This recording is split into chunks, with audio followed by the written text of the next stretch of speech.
नमस्कार, आप देख रहे हैं इंडिया वॉइस और मैं हूं आपके साथ शारुल कौशिक। चलिए खबर की शुरुआत करते हैं हरियाणा से।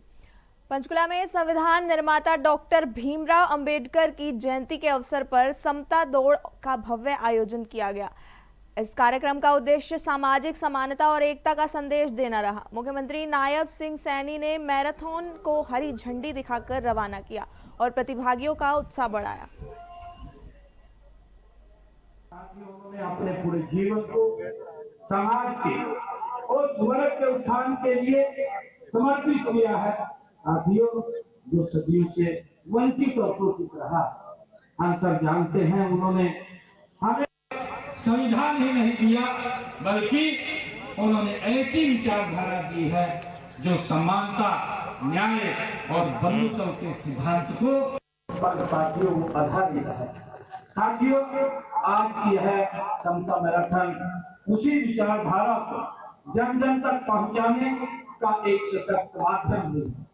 साथियों, मुझे खुशी है कि यह मैराथन यह संदेश देगी कि समाज में किसी भी प्रकार का वो भेदभाव, असमानता या अन्याय अस्वीकार्य नहीं है। साथियों, हमें मिलकर एक ऐसे भारत का निर्माण करना है जहां हर व्यक्ति को समान अवसर मिले, साथियों हर नागरिक को सम्मान मिले। मुझे गर्व है कि कोई भी व्यक्ति अपने अधिकारों से वंचित न रहे, यही सपना था साथियों, और यही हमारे संविधान की आत्मा है। साथियों, हरियाणा सरकार बाबा साहेब के आदर्शों को लगातार आगे बढ़ाने के लिए निरंतर पूरी प्रतिबद्धता के साथ आगे बढ़ रही है। हमने समाज के हर वर्ग के कल्याण के लिए साथियों अनेक योजनाएं भी चलाई हैं, जिनका उद्देश्य अंतिम पंक्ति में खड़े हुए व्यक्ति तक विकास का लाभ पहुंचे, ये हमारी सरकार की प्रतिबद्धता है। साथियों, चाहे वो शिक्षा की बात हो, चाहे शिक्षा में छात्रवृत्ति की बात हो, उसकी योजनाएं जो चल रही है, रोजगार के अवसर हो, साथियों इसमें कोई भेदभाव नहीं होना चाहिए, या सामाजिक सुरक्षा की योजनाएं, साथियों हम हर स्तर पर समानता और न्याय सुनिश्चित करने के लिए निरंतर आदरणीय मोदी जी के नेतृत्व में हमारी सरकार काम कर रही है। साथियों, हमारी सरकार का ये स्पष्ट मानना भी है कि जब तक समाज का हर वर्ग सशक्त नहीं होगा, तब तक प्रदेश या देश का समग्र विकास नहीं हो सकता। करनाल में कांग्रेस के राज्यसभा सांसद करमवीर बोध के बयान पर राजनीतिक हलचल तेज हो गई है। उनके बयान को लेकर केंद्रीय मंत्री मनोहर लाल खट्टर और जेजेपी नेता अजय चौटाला प्रतिक्रिया दी है। नेताओं ने कहा कि ऐसे बयानों से राजनीतिक माहौल गर्माता है और जनता में भ्रम की स्थिति पैदा होती है।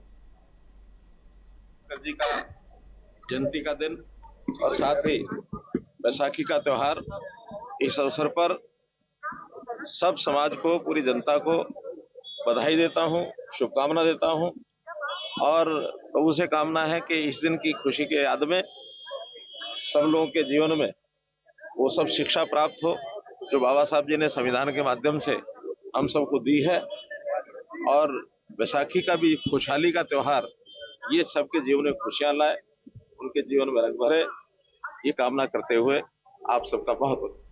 अंबाला रेलवे मंडल में चल रहे विकास कार्यों को लेकर डीआरएम विनोद कुमार भाटिया ने जानकारी दी है। उन्होंने बताया कि अंबाला और चंडीगढ़ रेलवे स्टेशनों के उन्नयन की योजनाओं पर तेजी से काम किया जा रहा है।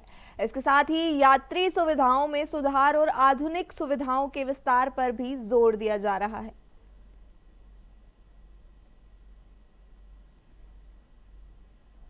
आमदनी वधी हैगी है, ਉਹ ਅਸੀਂ ਪੈਸੇਂਜਰ ਅਰਨਿੰਗ ਦੇ ਵਿੱਚ ਵੀ ਗਰੋਥ ਸ਼ੋ ਕੀਤੀ ਹੈ। ਨੰਬਰ ਆਫ ਪੈਸੇਂਜਰਸ ਵੀ ਸਾਡੇ ਵੱਧੇ ਨੇ।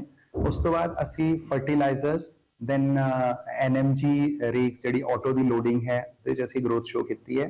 ਥੋੜਾ ਜਿਹਾ ਇਫੈਕਟ ਸਾਨੂੰ ਸੀਮੈਂਟ ਦੀ ਲੋਡਿੰਗ ਦੇ ਵਿਦ ਰਿਸਪੈਕਟ ਤੇ ਕੰਟੇਨਰ ਦੀ ਲੋਡਿੰਗ ਦੇ with respect because of geopolitical consideration and ਜਿਹੜੀ ਮਾਨਸੂਨ ਦੇ ਵਿੱਚ ਜੂਨ ਜੁਲਾਈ ਤੇ ਉਹਦੇ ਕਰਕੇ ਸਾਡਾ ਜਿਹੜਾ ਆਪਰੇਸ਼ਨ ਥੋੜਾ ਇਫੈਕਟ ਹੋਇਆ ਸੀ, ਉਹਦੇ ਸੀਮੈਂਟ ਦੀ ਸਾਡੀ ਲੋਡਿੰਗ ਘਟੇ ਸੀ। ਅਦਰਵਾਈਜ਼ ਅਸੀਂ ਪਾਰਸਲ, ਪਾਰਕਿੰਗ ਇਹ ਵਾਲੇ ਸਾਰੇ ਫੀਲਡ 'ਚ ਅਸੀਂ ਆਪਣੀ ਗਰੋਥ ਸ਼ੋ ਕੀਤੀ।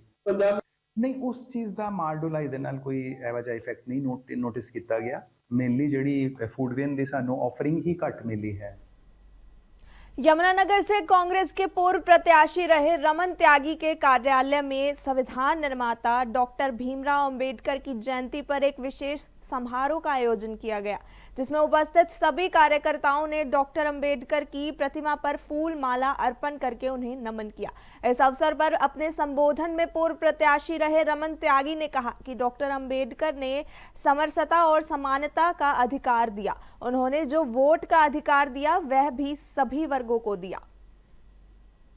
बाबा भीमराव अंबेडकर जी की 135वीं जयंती है, जिसके उपलक्ष्य में आज सारा पूरा कांग्रेस का ये समाज और सभी वर्गों से प्रतिष्ठित लोग आज यहाँ पर बाबा भीमराव अंबेडकर जी को श्रद्धांजलि अर्पित करने के लिए यहाँ पर उपस्थित हुए हैं।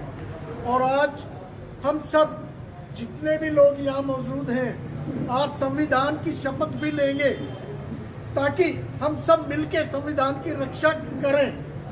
ये एक शपथ बहुत जरूरी है। देखिए, जहाँ तक अंबेडकर जी के बारे में एक ऐसी शख्सियत अंबेडकर जी रहे हैं और रहेंगे कि जिन्होंने इस समाज को समरसता का रास्ता दिखाया। आज बड़े छोटे का जो फर्क था, वही वोट का अधिकार छोटे आदमी को, वही बड़े आदमी को, वही वोट की जो वैल्यू है, एक दलित की वोट की भी वही वैल्यू है, एक बड़े स्वर्ण समाज के आदमी की भी वही वैल्यू है। तो ये जो चीजें समाज में बाबा भीमराव अंबेडकर जी ने जो दी, ये हमेशा कायम रहेंगी। आज जो समाज को रास्ता दिखाया, गरीब और अमीर इकट्ठे होकर चलते हैं, ये बाबा भीमराव अंबेडकर जी का रास्ता है जो उन्होंने हमें दिया है। और संविधान के अंदर जो संविधान उन्होंने बनाया, उस संविधान में आप सभी को ये बातें पता है कि जो हमारे सबके अधिकार वो बराबर के अधिकार हैं। यमुनानगर में डॉक्टर भीमराव अंबेडकर जयंती के अवसर पर भव्य शोभा यात्रा का आयोजन किया गया। कार्यक्रम का शुभारंभ साडोरा विधायक रेणु बाला के रिबन काटकर किया। यात्रा श्री गुरु रविदास मंदिर खालसा कॉलेज रोड से शुरू होकर शहर के विभिन्न मार्गों से गुजरते हुए अंबेडकर भवन पर संपन्न हुई। इस दौरान हजारों की संख्या में लोग शामिल हुए और झांकियां प्रस्तुत की गई। विधायक ने अंबेडकर के सामाजिक न्याय, शिक्षा और समानता के योगदान को याद किया। आयोजन में सामाजिक संगठनों और स्थानीय लोगों की बड़ी भागीदारी देखने को मिली। यमुनानगर के आजाद नगर गली नंबर 2 में 22 वर्षीय युवक ने जहरीला पदार्थ निगल लिया। हालत बिगड़ने पर परिजन उसे अस्पताल ले गए, जहां इलाज के दौरान उसकी मौत हो गई। पुलिस के अनुसार मृतक की जेब से जहरीला पदार्थ मिला है, जिससे आत्महत्या की आशंका जताई जा रही है। सिविल हॉस्पिटल यमुना से थाने में सूचना मिली कि एक जहर पुरानी में एडमिट हुआ था। नाम इसका था अपना कृष्ण कुमार कालूराम, और जो ये आज़ाद नगर गली नंबर 2 में रहता था। और ये रात को आया, कुछ शायद सल्फास वगैरह खाई थी, तो अब पियानो में आया भी, इन्हें सल्फास खाई, तो यहाँ जैसे यहाँ लेके आए तो डॉक्टर साहब ने बताया अभी इसकी मौत हो चुकी है। और आज इसके बयान बोलने की अपना कार्रवाई कर रहे हैं, बाद में पोस्टमार्टम। नाम क्या बताया सर मृतक का? मृतक कृष्ण कुमार कालूराम, 22-23 साल। मिलते हैं एक छोटे से ब्रेक के बाद। देखते रहिए इंडिया वॉइस।